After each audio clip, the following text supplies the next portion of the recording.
ସଭାପତି ମହୋଦୟ, ପୂଜ୍ୟ ଗୁରୁଜୀ ଗୁରୁମା ବୃନ୍ଦ ଏବଂ ଅତି ଆଦରର ଛୋଟ ବଡ଼ ଭାଇ ଭଉଣୀମାନେ, ଆଜିର ପ୍ରତିଯୋଗିତାର ବିଷୟବସ୍ତୁ ଓଡ଼ିଶାର ଲୋକକଳାର ସମୃଦ୍ଧିରେ ମୋର ଭୂମିକା। ଏହି ବିଷୟରୁ ମୋତେ କିଛି କହିବାର ସୁଯୋଗ ମିଳିଥିବାରୁ ମୁଁ ନିଜକୁ ଧନ୍ୟ ମନେ କରୁଛି। ଆମ ରାଜ୍ୟର ଏହି ବିଶିଷ୍ଟ ସଂସ୍କୃତିକୁ ଆଗକୁ ବଢ଼ାଇବା ଓ ଏହାର ସମୃଦ୍ଧିକୁ ସୁନିଶ୍ଚିତ କରିବାକୁ ମୁଁ ସକ୍ରିୟ ଭାବରେ କାମ କରୁଛି। ମୁଁ ଅନେକ ସୂଚନା, ପ୍ରକଳ୍ପ, କାର୍ଯ୍ୟକ୍ରମ ଓ ପ୍ରୟାସ ଗଢ଼ିଛି, ଯାହା ଅନ୍ତର୍ଗତ ସ୍ଥାନୀୟ କଳାକାର ଓ ସଂସ୍କୃତିକୁ ସହାୟତା କରିଥାଏ। ସ୍ଥାନୀୟମାନଙ୍କୁ କଳା ଆମ ରାଜ୍ୟର ଲୋକକଳା ସାରା ବିଶ୍ୱରେ ପ୍ରଶଂସିତ। ସିଏ ଓଡ଼ିଶୀ ହେଉ ଅବା ଡାଲଖାଇ, ବାଲୁକା ଶିଳ୍ପ ହେଉ ଅବା କୁଟୀର ଶିଳ୍ପ, ଯାହା ଆମ ପାଇଁ ଗର୍ବ ଓ ଗୌରବ ବିଷୟ।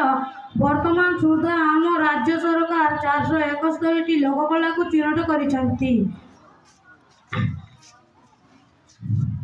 ପାଠ ପଢ଼ାମ ଲୋକକଳା ଶିଖିବାକୁ ଚେଷ୍ଟା କରିବି।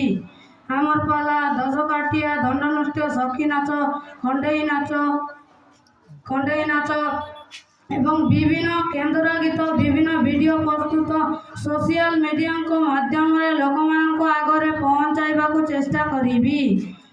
କାରଣ ପୋଷାକଠାରୁ ଆରମ୍ଭ କରି ସ୍କୁଲ ବ୍ୟାଗ୍, ଘରେ ବ୍ୟବହାର ହେଉଥିବା ଜିନିଷ